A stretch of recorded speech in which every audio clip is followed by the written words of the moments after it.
సిలువు గురించి ఒక మాట చెప్పిన 5వ మాట వెళ్ళిపోతా ఉంటాను. సిలువు ఆకారం మనకి ఇలా ఉంటుంది.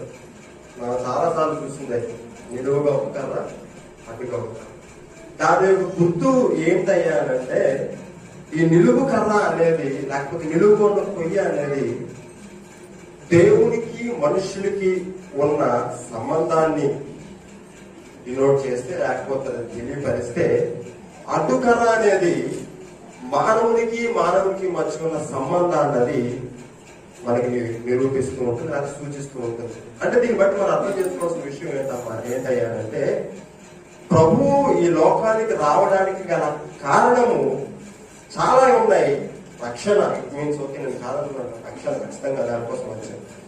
దానితో పాటుగా పోగొట్టుకున్న దైవ మానవ సంబంధాన్ని తిరిగి నిర్మించడానికి, అలాగే నశించిపోతున్న సహోదరుల మధ్య ప్రేమను సంబంధాన్ని మరలా తిరిగి రీకన్స్ట్రక్ట్ చేయడానికి, తిరిగి నిర్మించడానికి ప్రభు ఈ లోకానికి రావడం మనము చూస్తాం. మొదటి ఏంటంటే, దేవునికి మనిషికి తెగిపోయిన సంబంధాన్ని మరలా తిరిగి నిర్మించడానికి లేదా తిరిగి కట్టడానికి, మానవుల మధ్య అంతరించిపోతున్న ప్రేమను, సమాధానము, సఖ్యతను, ఆ సంబంధాన్ని మరలా తిరిగి నిర్మించడానికి ప్రభు ఈ లోకానికి వచ్చి ఆ శిలువ యాగమును చేయడం మనం అక్కడ చూస్తాం.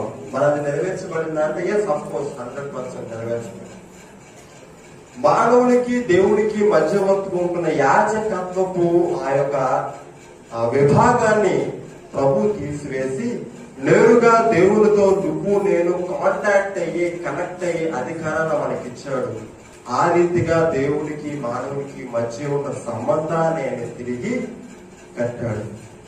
రెండవదిగా, ఎవరి స్వార్థం వాడు చూసుకుంటున్న మానవుల మధ్యన ప్రేమ అనే దానిని, కనికరం అనే దానిని, దయ అనే దానిని ప్రభు నాటి ఒకరి కొరకు ఒకరు సహాయం చేసుకునే మనస్తత్వాన్ని ప్రభు ప్రజల మధ్య నిర్మించడం చూస్తాం. ఎలా చెప్పగలరు అలాంటి అపోస్తుల కార్యములు 4:34 మనకు కనబడుతుంది.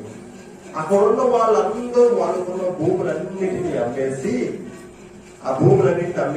ఆ ఆస్తిని, ఆ ధనాన్ని, ఆ సమస్తాన్ని తీసుకొచ్చి ఎవరి పాదాల దగ్గర పెట్టారండి? అపోస్తుల పాదాల దగ్గర పెట్టారు. So the relationship between human and human, మానవునికి మనిషికి మధ్యన ఆ సంబంధాన్ని తిరిగి నిర్మించాడు ప్రభు అనగా యేసయ్య. మానవునికి దేవునికి మధ్య ఉన్న సంబంధాన్ని కూడా మరలా తిరిగి కట్టాడు. మానవుని దేవునికి దగ్గర